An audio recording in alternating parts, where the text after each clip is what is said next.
Hello world, and welcome to the IBSEN Meets Other Cultures video. We, the students of the Rotterdam Business School, the Business Faculty of the Rotterdam University of Applied Sciences, are proud to present this video to you. We are here in Rotterdam, which is one of the many beating business hearts of Europe, and we're going to show you the cultural diversity and the outcomes of that in our school and also in our city.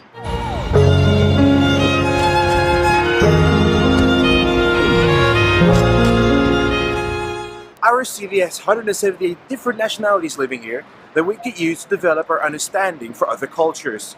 You will hear the opinion of many different international students and teachers about the experiences in the Netherlands compared with their home country. We hope that you will have an enjoyable experience watching this video. When people think about the Netherlands, the first thing that comes to their minds are windmills, cheese, and wooden shoes.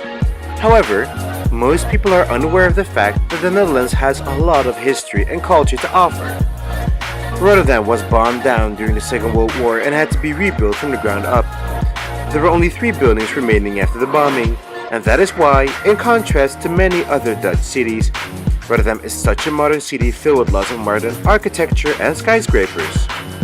Due to the vast cultural diversity in Rotterdam, the city has a lot to offer, such as various bars, restaurants, and shops from all around the world. You can find anything here, but most importantly, not forget that Rotterdam has one of the biggest ports in the world, so there are many opportunities for you to learn about imports and exports.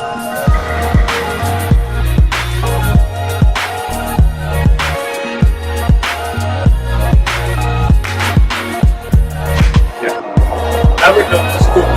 Our station is Alex 2. The Rotterdam Business School educates students from 50 different countries. Over 2,500 students are currently enrolled in the RBS Bachelor's and Master's programs taught in English. So there's no need to worry about your Dutch. You'll get along pretty well in our school. My name is Imran.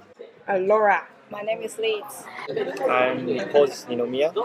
My name is Sueba Gambo. My name is Bojan Haidar. My first impression was about the weather. It was so much different from where I am from. It was cold and I really had to get used to it. The school within, it's very diverse. We have like nationalities from all over the world. I guess even more than 100 nationality. From my class, it's very diverse, and that is something very good for us as students, so that we can learn from each other from different perspectives. To me, I think the people here, they are very friendly. Even though you don't know each other, you can say hi or goedemorgen on the street, or even if they're strangers. I like the connection between the people. Yeah. That's very good thing, I think, because Japan is I think 99% is Japanese. But here, yeah, very diversity and multinational. So I like it. Like yo with friends, or konnichiwa with the senior person, or more formal. Depends. If you see like an elderly person, you really like bow down and say hello. But it depends where you are. When you are mostly in the villages, it's like you really have to bow down and say hello to the people. But now you can say hello, but with respect, it's different from meeting up with your friends. With your friends, it's just like, hi, how are you doing? But with older people, it's much with respect. You would say Assalamu alaikum. And nice to meet you. Nice to meet you. Forza Saida. Usually we say merhaba. Merhaba. Is hello. Okay. And but mostly if we greet, it's like just kissing with girls. Cultural differences in a meeting. Yes, I can. I know examples about that. I've got examples from meetings with colleagues as well as meetings with students. For instance, if we're in a plenary meeting with all colleagues, then there are some colleagues that are really outspoken, that really dare and speak up, and some colleagues that sit back and hardly ever add anything if we're there in a plenary meeting. So I think that, of course, has to do with personality, but also with culture, because the people with the... Okay. Yeah, if you don't keep the date or time, the waiter, the people who are waiting is very disgusted about you, so it must be important.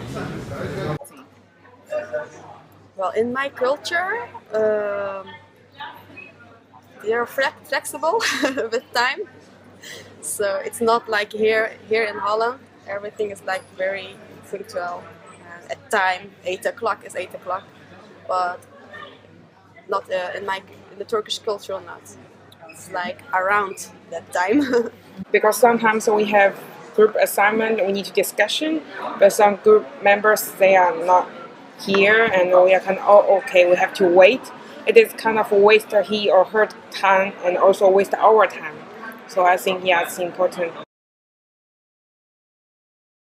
The lectures here is like in Ghana, we really listen to the teacher. It's all about the teacher, what the teacher is saying. But here you kind of like, although the teacher is talking, you kind of have something to say as well. It's not about what the teacher says, but also what you think about the subject. So that's the difference that I can actually say. And that's what really appeals to me. You have something to say, they always listen to you, and they are willing to know what you think of a subject. For me, it's dim sum and seafood in my hometown because Guangzhou is located nearby the sea, and the seafood there is really cheap there. So lahmacun, everybody knows that. The sarma,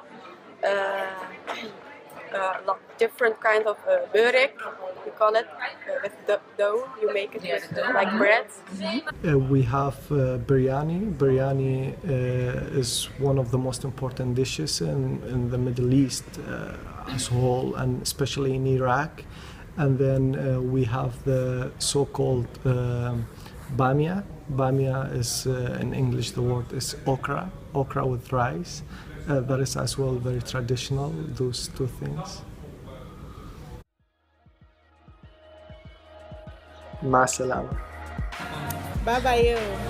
Hoşça kal. Sayonara.